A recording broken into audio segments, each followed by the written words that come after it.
You judge people in seconds without even realizing it. But here's the twist. They're doing the same to you. Think about it. How many times have you met someone and instantly liked or disliked them? First impressions feel like instinct, but they're actually psychology in action. In job interviews, on first dates, or meeting your partner's parents, those first few seconds can shape your future. So today, we're diving into the science of snap judgments. Because if people are going to judge you anyway, you might as well master the art of the first impression. Hey everyone, welcome back to the channel. If you're new here, I'm Your Name, and I break down psychology and human behavior so you can use it to level up your life. Today's topic? First impressions. And trust me, it's more than just dress nicely and smile. We're talking about brain shortcuts, unconscious bias, and the little things you do that people pick up on without even realizing it. We'll break it all down. How fast people judge you, why those judgments stick, and how to actually influence the impression you leave. Whether you're walking into a classroom, logging into a Zoom call, or showing up at your dream job interview, understanding first impressions isn't just helpful, it's powerful. Stick around to the end for quick practical tips you can use today, and some of these might surprise you. Let's dive in. Your brain makes up its mind fast. Research shows we form an impression of someone in as little as 7 seconds. Some studies even suggest it happens within half a second. Why? Evolution. Our ancestors had to quickly decide if someone was a threat. Fast judgments were a survival tool. That same mechanism still lives in us today, just in different settings. The second you walk into a room, people pick up on dozens of cues. Posture, facial expression, clothes, tone of voice, grooming, energy, and they're not consciously analyzing, it's automatic. That's why two people wearing the same outfit can give off totally different vibes. It's not just what you wear, it's how you carry it. And once that impression forms, your brain holds onto it. Which brings us to, let's say you meet someone who's confident and well-dressed. Your brain might instantly assume they're smart, trustworthy, maybe even more successful. That's the halo effect, our tendency to let one positive trait color our overall perception of someone. It works in reverse too. If someone seems cold or awkward, we might unconsciously assume they're less competent or less likable. That's called the horn effect. The danger here is obvious. We make big assumptions based on small details. And those assumptions shape how we treat people, how we remember them, and whether we give them opportunities. Understanding this means you can do two things. Be more intentional about how you show up. Be more mindful about the assumptions you make about others. People aren't one-dimensional. A quiet voice doesn't mean someone's shy. A loud laugh doesn't mean someone's overconfident. It's worth a second look. Here's a wild fact. Over 50% of our communication is nonverbal. That means your body speaks before your words ever do. So what is your body saying? Posture, eye contact, hand gestures, facial expressions. These are all signals people decode immediately. For example, crossing your arms might make you feel secure, but it often signals defensiveness to others. Avoiding eye contact can be read as disinterest or lack of confidence, even if you're just feeling shy.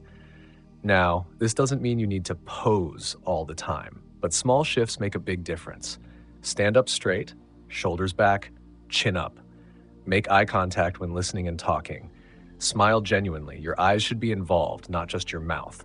Avoid fidgeting, especially in high-stakes situations. And here's a trick. Mirror the person you're speaking with. Subtly matching someone's tone, pace, or posture builds trust and makes you more likable, without them even realizing why. Confidence is a loop. When you move confidently, you feel more confident. And when others perceive you that way, the loop reinforces itself. That's psychology in action. Here's some good news. While first impressions are powerful, they're not permanent. Yes, people judge quickly, but given time and consistent interaction, those impressions can shift. It's called the primacy effect. The first information we get about someone sticks, but it's not immune to change. That's why your behavior over time matters more than one perfect first moment. Think about someone you misjudged at first. Maybe they seemed arrogant but turned out to be kind. Or someone who came off shy but was incredibly creative once you got to know them. This means two things. If you blow a first impression, don't panic. You can recover. If you make a great first impression, don't stop there. Consistency is key. Lasting impressions are built through integrity, when what you say, what you do, and how you carry yourself all align. Okay, let's get practical. Here are 7 powerful tips to nail your first impression, whether in person or online. Dress with purpose. Clothes don't define you, but they do send signals. Dress appropriately for the context. Casual confidence at a coffee shop isn't the same as business ready for an interview. When in doubt, clean, fitted, and neat wins. Use confident body language. We covered this earlier, but it's worth repeating. The way you stand, move, and sit speaks volumes. Own your space, not aggressively, but with quiet assurance. Speak clearly and intentionally. Don't rush your words. Be present. Avoid filler words like and like too often. You don't need to sound like a robot. Just be thoughtful. Be curious. Ask questions. Be interested, not just interesting. People remember how you made them feel, and being seen and heard is powerful. Match energy, not personality. You don't need to fake extroversion. Just match the vibe of the room. If someone's calm, don't overwhelm them. If they're energetic, meet them halfway. Mind your tone. How you say something often matters more than what you say. A warm tone invites connection. A flat one closes it off. Practice, don't perform. This isn't about faking anything. It's about refining what's already true about you. Authenticity with awareness, that's a killer combo. Let's hear from you. What's the best or worst first impression someone's made on you? Or what do you think people assume about you when they first meet you? Drop your thoughts in the comments. I love reading your stories, and who knows? You might help someone else feel seen too. Here's the truth. You don't get to control what people think, but you do influence how they feel. First impressions are your chance to say, hey, here's who I am and I'm worth knowing. It's not about being perfect. It's about showing up on purpose. So the next time you walk into a room, walk in knowing that you have the tools, the presence, and the self-awareness to make it count.